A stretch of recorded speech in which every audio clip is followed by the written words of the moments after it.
Hello, my name is Sherman Haywood Cox II of soulpreaching.com, where we seek to celebrate and teach the principles of the African American preaching tradition.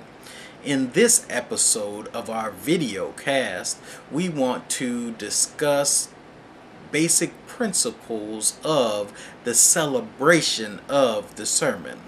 As you may know, many African American sermons end in a celebrative close. That particular principle of many African American sermons is taught explicitly by Henry Mitchell in the book Celebration and Experience in Preaching, as well as some of Henry Mitchell's other books. In this particular video, I want to talk about three basic principles that I've gleaned from Henry Mitchell's discussion of celebration, as well as looking at and listening to sermons from other African American preachers who are using celebration in their particular preaching. The first principle of celebration that is important is that the celebration comes at the end of the sermon. One of the challenges that some will face is if they have a celebration in the sermon that's not at the end of the sermon, and that celebration during the sermon is greater than the celebration at the end, then the end will become anticlimactic. That's a problem in the African American preaching tradition.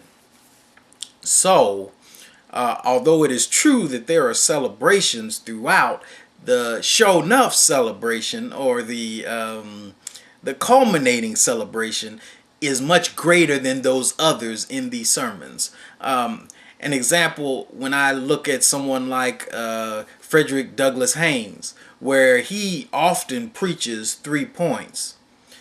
You will see that there are dips, but especially around the points, he will often celebrate these points.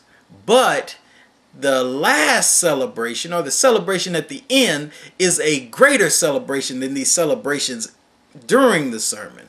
You will find that there is a slow movement higher if we were to graph the intensity of the sermon. So the celebration at the end of the sermon should be the most the strongest celebration, or the most intense celebration.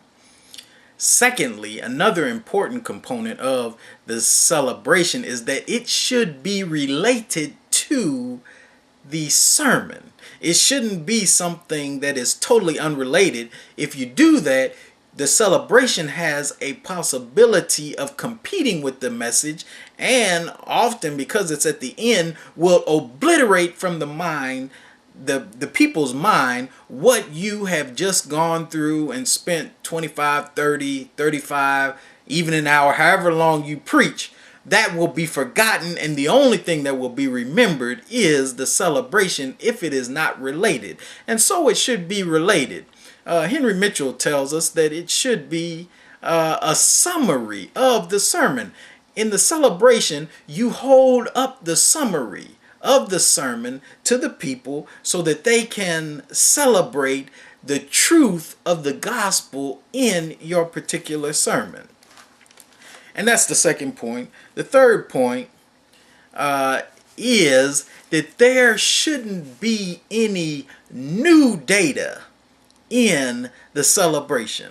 The celebration shouldn't be a primarily cognitive thing. You should have already dealt with and added in the teaching component of the sermon. One of my former pastors used to say that I'm going to teach first and then I'm going to preach.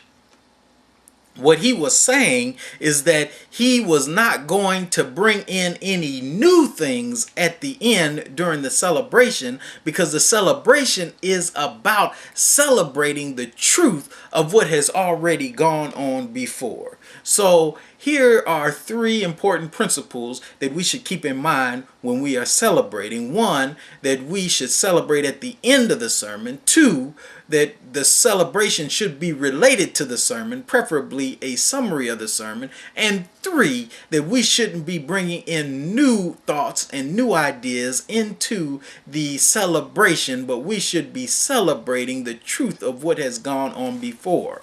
Once again, this is Sherman Haywood Cox II of the soulpreaching.com website. I ask you to come to soulpreaching.com. If you like this video, you would probably want to download our free ebook called You Can Preach 7 Steps to an Effective Sermon.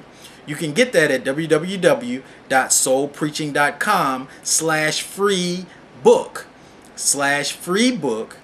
That's www.soulpreaching.com/free book. In that book, you will find the principles of putting together an effective sermon. Until next time, this is Sherman Cox. God bless you and keep on preaching.